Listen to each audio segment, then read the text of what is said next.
And the again, I said it earlier, this too shall pass. Right? That I think somebody once said fear is false expectations appearing real. Yeah. We will make up the worst case scenario in our head. It's just human default. It is. It's almost like a defense mechanism. It You know, is. It's a fight or flight survival thing It is. that don't ever expect it to go away. All you can do is be aware of it and channel it. All you can do is aware of a challenge. Maybe even it makes sense in times like this to go search out a professional. Absolutely. Coaching, consulting, therapy, whatever. Maybe it's a business consultant. Funny enough, I just hired a business consultant this week. I said to him, hey, there's 6 or 7 areas in my business that are inefficient right now. I want you to come in. I want you to fix them for me because I want to be prepped for January. So that was a business consultant. Maybe it's a mental health professional where you're like, I just got to go out and like dump all this stuff on somebody because I don't want to burden my husband or my wife or my friends or my kid. I need to talk to a professional, right? There's a lot of tools out there that you can tap into that can help you. The tide goes out, the tide comes in. So one of my favorite saying, tide goes out, tide comes in. Never get too high when the highs are high and never get too low when the lows are low, because the world always perpetually moves in a consistent positive direction. But when you zone in on it, there's dips and ups and downs and ups. And if you get too wrapped up in those downs, it can completely derail your mindset. Absolutely. And I'll leave off with, in the investment world, there's a book called The Fourth Turning. I think it's called The Fourth Turning, right? Okay. Where they say everything goes in cycles. I have another one here from Ray Dalio, The Changing World Order, I'm looking at right now, and The Fourth Turning. Right. These are books that, from an investment standpoint, which we started with, everything tends to go in cycles. Right. And first turning, second turning, third turning, fourth turning. And the fourth turning is when things really sort of get chaotic and break down before they can go back to the first turning, which is when prosperity starts again. And a lot of these really smart historians and authors who've written versions of the fourth turning for the last few decades. The guy's name who wrote it, it's over here somewhere. Here it is.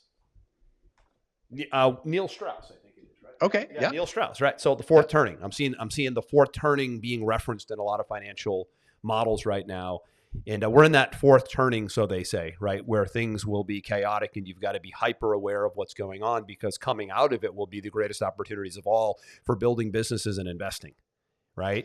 So you can easily get stuck in the so-called fourth turning and be really defensive and down. Yep. Or you can be down. It's cool. You can be defensive. Great. I like to be pragmatic. I always look at the negative side of things, and I immediately am skeptical of things. That's a smart way that I think everybody should be. And then from there, you can at least go, okay, well, where are the opportunities?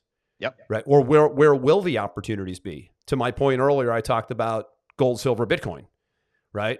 Which those things are shaping up to be tremendous opportunities in chaotic times. So that opportunity is now. What does it mean when the fourth turning flips and it becomes a first turning and things become more prosperous? Not really sure, but those are values of wealth. Those are assets, right? So what assets can you be looking at acquiring? And then what business model can you be looking at going into or creating or adjusting now if you're already in business?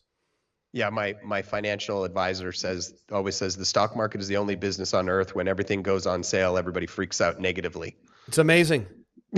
It's amazing. It's one of the weirdest psychological phenomenons, coming from being a financial advisor for 10 years, early in the 90s and into early 2000s. I'm like, man, people never want to buy when things are down. It's amazing. They just want to chase things. It's so crazy to me. I looked at the crypto market over the last week, and it was on a pretty consistent slide for the last 2 weeks. I don't know which element was creating that downward pressure. Yeah, it dipped below the 60,000 mark for a little while. Yeah, the whole market was down. And I was thinking to myself, ooh, I'm going to buy a bunch more. And then all of a sudden I looked at it last night and it 65,000, boom. It had surged, right? Yeah. And so when you're looking, again, this kind of goes back to mindset, right? The biggest opportunities are in times of chaos, in times of stagnation, but it's about saying to yourself, I'm not going to go run and hide. I'm not going to play defense. I want to play offense. How do I take advantage of this situation? Because that's when, the lion's share of wealth is made in a lot of different industries, is when you take advantage of bad situations. Buffett will say it all the time, right? Buffett comes back to it all the time when there's blood in the streets, right? But it isn't just about taking advantage of opportunity. It's also understanding what's going on in the cycle so you Yep. can be better prepared for the next one. Because Absolutely. as you said, the ebbs and flows, we're talking today about fourth quarter every 4 years. Fourth quarter every year is a challenge with the holidays and year-end stuff. Mhm. But then it's even more of a challenge to the point of the show today where you have an election cycle every 4 years, which compounds the already sluggishness of a fourth quarter and holidays and people sort of checking out early.